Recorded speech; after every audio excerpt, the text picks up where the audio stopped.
students, good morning, class 7th Hindi first 14 chapter second lecture. बेटा, जब अग्नि देवता कहते हैं कि ईश्वर तुम्हारी सृष्टि की रक्षा के लिए मैं आकाश में सूर्य के रूप में जन्म लेता हूँ और बादलों में विद्युत के रूप में धरती पर अग्नि के रूप में जिन लोगों के जीवन के लिए इतना कुछ करता हूँ वो सब मुझे भूल चुके हैं।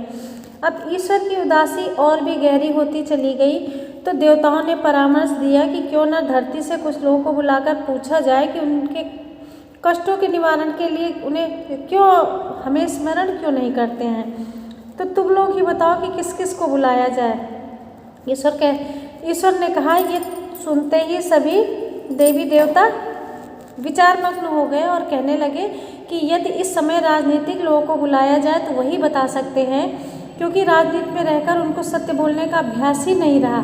और साधारण लोगों को यदि बुलाया जाएगा तो वो किसी भी दलील के साथ बात नहीं कर पाएंगे, क्योंकि हड्डियों को चूर कर देने वाले कड़े परिश्रम के कारण उनके सोचने की शक्ति समाप्त हो गई है। बड़ी देर तक विचार विनिमय करने के पश्चात सभी देवी देवता सरस्वती के पास उनकी उपासना करने वाले निश्चय ही सच्चे एवं विवेकी होंगे।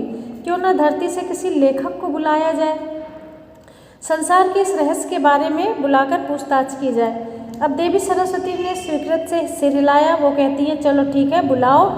अब तो किसी को मेरा नाम तक स्मरण नहीं होगा, वे सब मेरी पूजा आराधना। सरस्वती देवी भी कहती हैं कि वे लोग मेरी पूजा आराधना नहीं करते।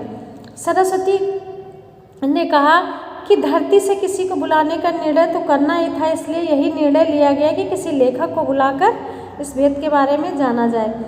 अब जब वो मानव जाति आजकल बहुत बड़े बड़े व्यापार कर रही है, लेकिन तुमने सभी व्यापार छोड़कर एक लेखक बनने का निर्णय कैसे कर लिया। मेरे पिता के पास थोड़ी सी भूमि थी, वो कहता है, मेरे पिता के पास थोड़ी सी भूमि थी, परंतु खेती का काम तो हड्डियां तोड़ कर रख देता है। अब मुझ में संभव नहीं है। बड़ी बड़ी नौकरियां तो उच्च संपर्कों द्वारा ही प्राप्त होती हैं। मेरा किसी से संपर्क नहीं था, इसलिए दुखी होकर मैंने कहानियाँ लिखनी शुरू कर दी। तो क्या फिर किसी की मानसिक शांति प्राप्त हो सकी? तो उसने कहा, लोगों की प्रशंसा मुझे मिलती है। प्रशंसा तो तभी मिलती है जब रचना प्रकाशित होती है।